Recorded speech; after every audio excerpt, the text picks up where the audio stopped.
This person is the most hated philosopher. His ideas were so controversial, they might just blow your mind. Talking one-dimensional man, repressive desublimation, and the audacity to call American democracy, well, you gotta watch to find out. But who is the philosopher fueling the flames of revolution? The man they called the most hated philosopher? Hold on, most hated?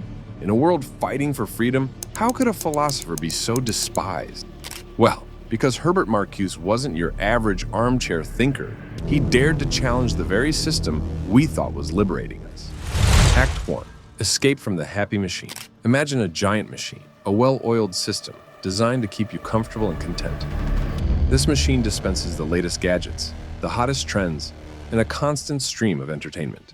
It promises happiness, but at a cost. This, according to Marcuse, is the essence of advanced capitalism. The machine isn't about brute force. It's about subtle manipulation. Think about it.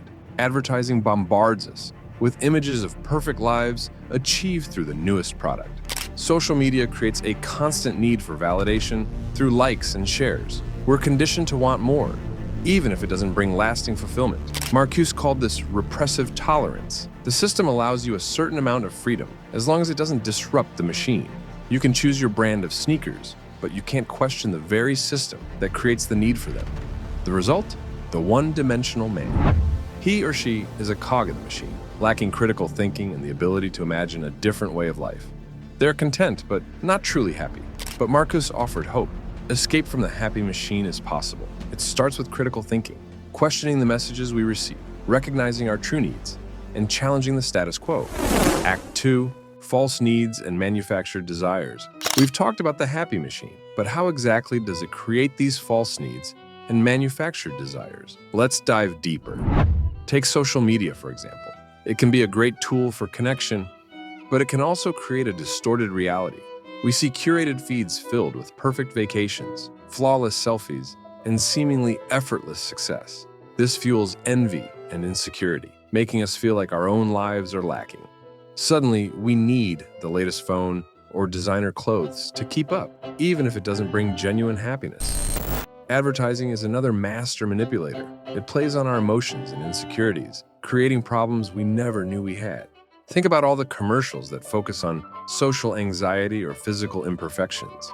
They convince us that happiness hinges on buying their product, even though the real solution might be a healthier lifestyle or stronger self-esteem. Marcuse argued that these manufactured desires become a burden. We spend all our time and energy chasing the next thing, neglecting our true passions and relationships. We become slaves to consumption, never truly satisfied because there's always something newer and better on the horizon. But it doesn't have to be this way. We can learn to distinguish between wants and needs. Genuine needs are essential for survival and well-being. Wants are fleeting desires, often fueled by advertising and social pressure. By prioritizing our needs and questioning our wants, we can break free from the cycle of manufactured desires. Imagine the time, money, and energy we'd gain by focusing on what truly matters. Act 3. Why was Marcuse so hated? Marcuse's ideas were a firecracker tossed into a comfortable living room. Here's why they made some people so darn mad. Challenge to the American dream. The American dream is built on the idea of hard work leading to a good life. But Marcuse argued that in advanced capitalism, this dream had become a mirage. He said the system was rigged to benefit the wealthy and powerful, leaving everyone else chasing an illusion of success through constant consumption. This challenged the very foundation of American society and its promise of upward mobility, uncomfortable truths. Let's face it, Marcuse's ideas weren't always comfortable to hear. He forced people to confront the unequal distribution of wealth and the manipulative tactics used by corporations and media. It's easier to live in blissful ignorance, but Marcuse demanded critical thinking and a questioning of the status quo. This discomfort is what made him such a controversial figure. Remember, the hatred wasn't universal. Many found Marcuse's ideas liberating and inspiring, but by understanding why some found him so offensive, we gain a deeper appreciation for the radical nature of his thought. Act 4. The Great Refusal and Marcuse's Legacy. So Marcuse wasn't just a critic, he was a revolutionary. His solution to the happy machine and its manufactured desires?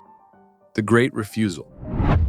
The Great Refusal wasn't about throwing a tantrum and refusing to pay bills. It was about a conscious rejection of the one-dimensional life. It was about saying no to consumerism, conformity, and the manipulation of the system. Marcuse called for a reawakening of the imagination. He believed people could envision and fight for a future built on creativity, freedom, and genuine human connection. Marcuse's work might have been written decades ago, but it's more relevant than ever. We live in a world saturated with advertising, social media algorithms, feeding us echo chambers, and technology companies vying for our attention. The struggle against manipulation and the fight for critical thinking are just as crucial today. Marcuse's legacy is a call to break free from the happy machine. It's about questioning the messages we receive, prioritizing genuine needs, and fighting for a world that values human potential over profit margins. Herbert Marcuse, the philosopher they love to hate. Loved by those who craved change, hated by those who feared it. But whether you agree with his ideas or not, one thing's for sure. Marcuse challenged us to think critically about the world we live in. Are we content with the comfort offered by the happy machine, or are we ready to break free and imagine a better future? The choice, as Marcuse would say, is ours.